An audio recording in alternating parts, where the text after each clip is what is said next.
Total یہودی اور Christian وہاں کی یہودیت اور صہیونیت تبدیل ہو جاتی ہے۔ حضرت خالد بن ولید کے دربار میں پہنچ کر کہتے ہیں اے خالد بن ولید، ہم نے تو سنا تھا کہ محمد ہے جو امن پرست ہے، محمد ہے جو سب کے لیے برابر پیغام رکھتے ہیں، برابر بھید بھاؤ ان کے دل و دماغ کے اندر نہیں ہے، بلکہ برابر کی ان سے محبت کرتے ہیں۔ آج ہمیں دیکھنے کو ملا ہے، آج ہمارے دل سے خوف نکل گیا ہے، آج ہم نے برابری کو، انصاف کو دیکھا ہے۔ اس لیے جس دھرم کو آپ لے کر آئے، بتائیے کیا کرنا ہوگا؟ پورا کا پورا عراق، بھارت کے کرپٹ میڈیا، تاریخ پڑھو عراق کی، تاریخ پڑھو پاکستان کی، تاریخ پڑھو اندلس کی، تاریخ پڑھو یروشلم کی۔ حضرت عمر فاروق گئے تھے لیکن ان کے غلام اونٹ پر بیٹھے تھے اور حضرت فاروق اعظم نیچے اونٹ کی نکیل ہاتھ میں لے کر جا رہے تھے، تو لوگوں نے کہا واہ کتنا خوبصورت، نیچے غلام جا رہا ہے، قاتل جا رہا ہے، اور اوپر یہ ان کے گرو بیٹھے ہیں، کالے کالے ہونٹ ہیں، پوری کالی شکل ہے، حالانکہ وہ قاتل ان کے اوپر تھے جو تاریخ ان کی بیٹھنے کی تھی۔ 700 میل کا سفر طے کر کے یروشلم پہنچے تھے عمر فاروق۔ ان کی اس چیز کو دیکھ کر ابو عبیدہ نے کہا کہ ارے وہ حکمراں نہیں ہے، وہ نہیں ہے، گرو نیچے ہے، حکمراں امیر ہمارے نیچے، خلیفہ ہمارے جو امیر المؤمنین ہے وہ نیچے ہے۔ ان کے اس فعل کو دیکھ کر یروشلم کے ہزاروں کی تعداد میں کرسچنوں نے سر جھکا دیا۔ سر مطلب یعنی یہ کہا اے امیر المؤمنین، ہم نے اتنا بڑا بادشاہ، اتنا دل والا بادشاہ آج تک ہم نے نہیں دیکھا۔ ہم نے تو سنا تھا کہ عمر وہ ہے جو تلوار سے بات کرتے ہیں، ہم نے تو سنا تھا کہ عمر فاروق وہ ہے جنہیں دیکھ کر دشمن اپنا راستہ بدل دیا کرتا ہے۔ اسی لیے ہم آج آپ کو یہ لیجیے چابی، بیت المقدس کی چابی لیجیے۔ یروشلم میں، فلسطین میں کوئی ظلم و زیادتی نہیں ہوئی تھی، جیتنے والوں کی تلواروں والا دھرم ہے۔ پڑھو نا قرآن، لا اکراہ فی الدین، the truth stands out from the error, clear from the error. There will be no compulsion in the religion. دھرم کے اندر کوئی زور زبردستی نہیں، لیکن پڑھو گے کیسے؟ تمہیں تو اپنے گروؤں کو خوش کرنے کے لیے نیوز بنانے میں بزی رہتے ہو، فرصت ملتی ہی نہیں۔ اپنے گرنتھوں کو پڑھو، مقام اور فضیلت کیسے کیا ہوتی ہے، انسان اور مانوتا کس کو بولتے ہیں، پڑھو گرنتھوں کو، تمہیں پتا چل جائے گا۔ آج میں نے کچھ لوگ ایک منتر پڑھا ہے جس کے اندر آپ نے اتنا اچھا میسج شری کرشن جی نے انسانوں کو دیا ہے، کے اندر کیا کہا؟ اے لوگوں، مجھے سنسکرت یاد نہیں ہوا ہے، ہو جائے گا بہت جلدی میں اردو میں ٹرانسلیٹ کرتا ہوں اس کو۔ اے لوگوں، یہ دنیا الٹی ورکش ہے، پیڑ ہے، یعنی یہ سوکھنے والی پیڑ ہے، اور یہ پیڑ سوکھ جائے گی۔ آپس میں جو تم بھید بھاؤ کرتے ہو، ایشور تمہارے جرم عظیم کو کبھی معاف نہیں کرے گا۔ کرشن جی کہہ رہے ہمارے ہندو بھائیوں، آپ کو بھی کھڑا ہونا ہوگا اپنا حق لینے کے لیے۔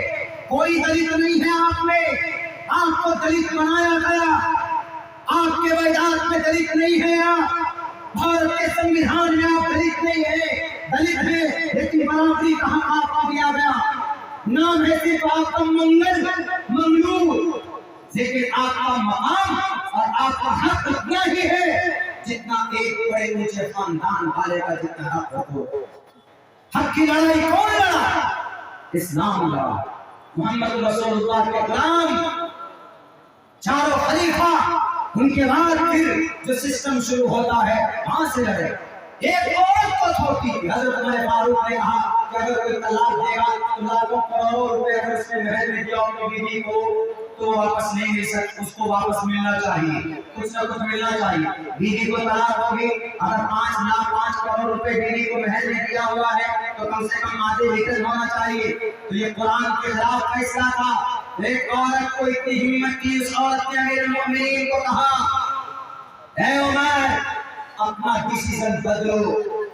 یہ تھی برابری، یہ تھی جرأت، یہ انصاف۔ اس عورت نے کہا کہ آپ قرآن کے خلاف فیصلہ نہیں کر سکتے۔ ان کی ایک رائے تھی رکھنے کی کہ ہم ایک آرڈیننس لائے، ایک بل لا رہے کہ بھئی ایسے ایسے مہر میں کچھ نہ کچھ ملنا چاہیے لڑکے کو. تو انہوں نے عورت نے کیا کہا کہ جب اللہ نے قرآن میں فیصلہ کر دیا، جب اللہ کا قرآن میں سے قطعی ہے عمر فاروق، نبی نے کوئی تبدیلی نہیں کی، ابو بکر نے کوئی تبدیلی نہیں کی، تو آپ کون ہوتے ہیں؟ عمر فاروق نے کہا کہ آج مجھے اس بڑھیا نے دین سکھا دیا.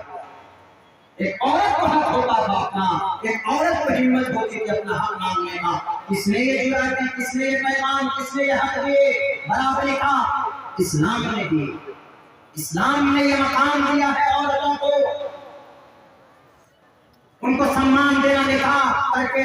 ورنہ امریکہ چلے جائیے آپ، امریکن میں we are living together. آج امریکہ میں کلنٹن جو کچھ دنوں پہلے صدر تھا امریکہ کا، اس نے اسٹیٹ آف یونین ایڈریس میں کہا تھا، یعنی بھارت امریکہ کا جو صدر ہوتا ہے وہ پورے 5 سال میں ایک بار عوام کو جنتا کو سمبودھت کرتا. تو سمبودھن میں انہوں نے کیا کہا تھا اپنی اسپیچ میں؟ اسٹیٹ آف یونین ایڈریس میں یہ کہا تھا کہ ان قریب امریکہ میں حرام زادوں کی تعداد ہوگی، حرام زادے باسٹرڈ کی تعداد ہوگی. الفاظ باسٹرڈ کے استعمال کیے، لیکن یہ استعمال کیا تھا کہ born and lots of people born without any wedlock. wedlock مطلب نکاح کو بولتے ہیں انگریزی میں wedlock، یعنی بچے پیدا ہوں گے بنا نکاح کے. اور یورپ میں ہو رہا، یورپ کے اندر ہو رہا، وہاں پر بچے پیدا ہوتے ہیں شادی نہیں ہوتی. آج ہمارے بھارت میں بھی وہ کلچر آ گیا ہے. لیونگ ریلیشن، فیشن دیکھیے، عزت. زنا کو کتنا خوبصورت نام دیا، وی آر لیونگ ٹوگیدر. بہت خوبصورت لفظ، بہت پیارا لفظ. And we are relationship from long time. ہم بہت زمانے سے ریلیشن شپ ہے. ریلیشن شپ کا مطلب ناجائز سنبندھ میں ہے. بتائیے کتنا خوبصورت نام دیا میرے بھائیوں، میرے ساتھیوں. اس نے عورت کو مقام دیا. حرامی بچے پیدا ہوتے تھے، لیکن اللہ کے نبی نے کہا نہیں چلے گا یہ. اگر کسی عورت سے تمہیں پیار ہے، محبت ہے تو جائز کرو اس کو، ویٹ کرو پہلے. The first of building, wait and after that you can with her the relationship continue آپ کر سکتے ہو، ان کے ساتھ آپ آگے رشتہ بڑھا سکتے ہو. مقام کس نے دیا؟ قرآن نے دیا. مقام کس نے دیا؟ محمد رسول اللہ کی زندگی نے دیا. لیکن آج لوگ پورے ہیں جناب اسلام کو بدنام کرنے میں. میں لکھ کر دیتا ہوں، نہیں پروف کر سکتے اسلام کے مقابلے میں نہیں آ سکتے کوئی بھی کہیں سے کہیں تک بھی. ایسا نہیں کہ عمر فاروق تھے 23 لاکھ مربع میل کو فتح کیا تھا تو جو من میں آیا کیا. نہیں، قرآن ان کے خلاف، نبی پاک علیہ السلام کے فرمان، ان کے طریقے کے خلاف. عمر فاروق کو بھی ادھیکار نہیں. اتنے بڑے طاقتور جنگے مشرق و مغرب کو فتح کیا. حضرت عباس کے گھر کا پرنارا اٹھا کر پھینک دیا. حضرت عباس رضی اللہ تعالیٰ عنہ کے گھر کا پرنارا، کیونکہ پانی نکلتا گرتا تھا مسجد نبی کے قریب میں، تو نمازیوں کو دقت اور دشواری ہوتی تھی. تو حضرت عمر فاروق نے دیکھا تو حضرت عباس آئے تو ان کے عدم موجودگی میں پرنارا کو پھاڑ کر پھینک دیا جاتا ہے. تو اس کے بعد کیا ہوتا ہے پتہ ہے؟ اس کے بعد حضرت عباس آتے. حضرت عباس نے کہا کہ یہ پرنارا کون اتارا؟ تو لوگوں نے کہا کہ امیر المومنین نے اتار دیا پرنارا. غصہ ہو گئے. کہاں جاتے؟ سپریم کورٹ میں گئے. اس وقت کے سپریم کورٹ جج عبید بن کعب رضی اللہ تعالیٰ سپریم کورٹ کے جج تھے، وہ جسٹس تھے. ان کے پاس کیس پہنچتا. کیس پہنچنے کے بعد عمر فاروق بھی حاضر ہوئے. عمر فاروق پر کیس ہو گیا. کن پر کیس ہوا؟ امیر المومنین جو حکمران آنا ہے. اگر آپ کسی منتری کے خلاف کیس کر لو تو تمہاری ڈیتھ موت پکی ہے. اگر آپ کے دیش میں کسی نیتا کے خلاف FIR کر لو تو آج تو پھر آپ کا ٹولریشن اتنا ہوگا، آپ کو اتنا ٹارچر کیا جائے گا کہ مت پوچھیے. جیسے ہم کو کیا جاتا ہے، ہم کو بھی کیا جاتا ہے. ہم نیتاؤں سے ویسے بھی ٹکرا جاتے ہیں شاید میں آپ بتاؤں. لیکن مجھے جو چیز سمجھ میں نہیں آتی ہے، ہم جو چیز سمجھ لیتے ہیں کہ غلط ہے تو غلط ہے. بس غلط ہے، میں کہوں گا مر جاؤں گا، یہ غلط ہے تو غلط ہے. میرے باپ کی میری ماں کی کوئی چلے غلط تو میں کہہ دوں گا کہ امی یہ غلط ہے پائے میں am not accepted that this work is not spiritual.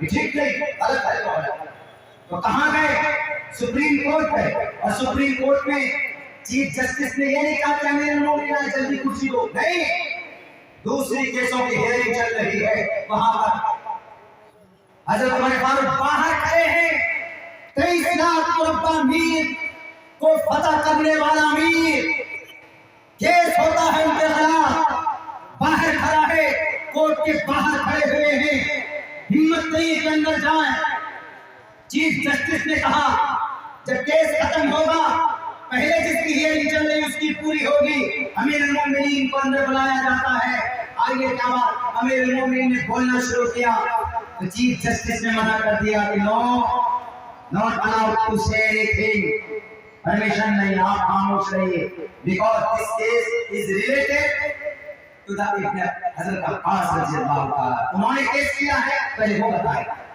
حضرت عباس سے کہا گیا کہ بتاؤ کیا ہے کیا معاملہ انہوں نے کہا کہ چیف جسٹس صاحب ہمایار پرنالہ جو تھا حضرت ابوبکر کے زمانے میں رہا محمد رسول اللہ کے زمانے میں رہا انہوں نے نہیں ہٹایا انہوں نے ہٹا دیا بخاری اور مسلم کے اندر یہ روایت موجود انہوں نے ہٹا دیا اب بتائیے تکلیف ہو رہی اس لیے ہم کو انصاف ملنا چاہیے ایک عام آدمی اس وقت کے پرائم منسٹر کے خلاف کیس لڑ رہے ہیں سنجیو بھٹ نے کیا کیس کیا بیچارہ گجرات کے دنگوں کے مجرمین کو جیل میں ڈالنے کے لیے اس بیچارے کو یونٹ کے جیل میں ڈال دیا جاتا ہے اسلام انصاف کو بناتا ہے اسلام انصاف پیدا کرتا ہے امیر ہو کہ کوئی ہو اس کو بھی کٹگھرے میں آنا پڑے گا عمر فاروق کٹگھرے میں کھڑے ہیں اور صاحب عباس کہتے ہیں مجھے انصاف چاہیے میرا وقت ہو چکا ہے بس صرف 5 منٹ چاہوں گا میں حضرت عباس رضی اللہ تعالیٰ نے کہا اے chief justice of my lord مجھے انصاف I want to justice I want to انصاف مجھے انصاف چاہیے مجھے جسٹس چاہیے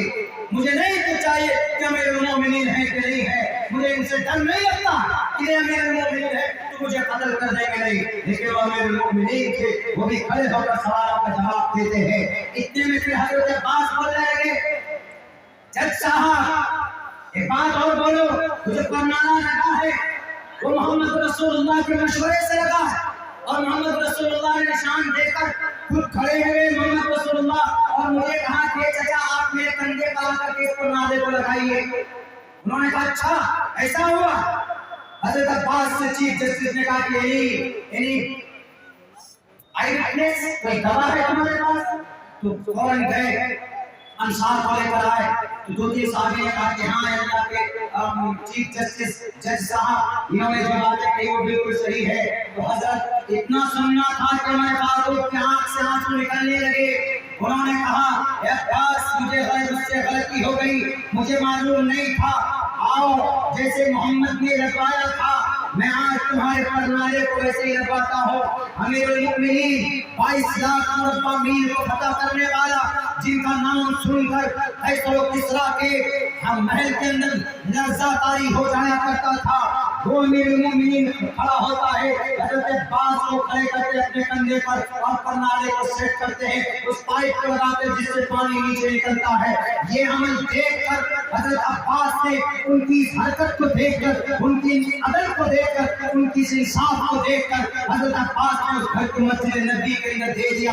ہے کوئی حکمران ایسا بتاؤ آج کی تاریخ میں تقریباً 5000 ایسے MPs MLAs ہیں 500 پچھلے جب سے آزاد ہوا ہے بھارت تب سے لے کر آج تک جن پر ریپ کے کیسز ہیں جن پر چوری کے کیسز ہیں ڈاکے ڈالنے کے کیسز ہیں ہے کوئی مائع کنال جو ان پر کیس چلائے اور ان کے اوپر ٹرائل شروع کرے نہیں چلا پاؤ گے کیوں تمہارے پاس ایسا کوئی نظام بھی نہیں ہے اگر ایسا کوئی نظام ہے کہیں پر تو وہ اسلام کے اندر ہے برابری کا نظام اگر کہیں پر ہے مساوات کا کوئی نظام اگر کہیں پر ہے تو وہ محمد رسول اللہ کی لائی ہوئی شریعت اللہ کی بھیجی ہوئی قرآن کے اندر ہے اور صاف لفظوں میں کہا ہے انصاف کرو ان اللہ یامرکم ان تؤدوا الامانات الی اہلھا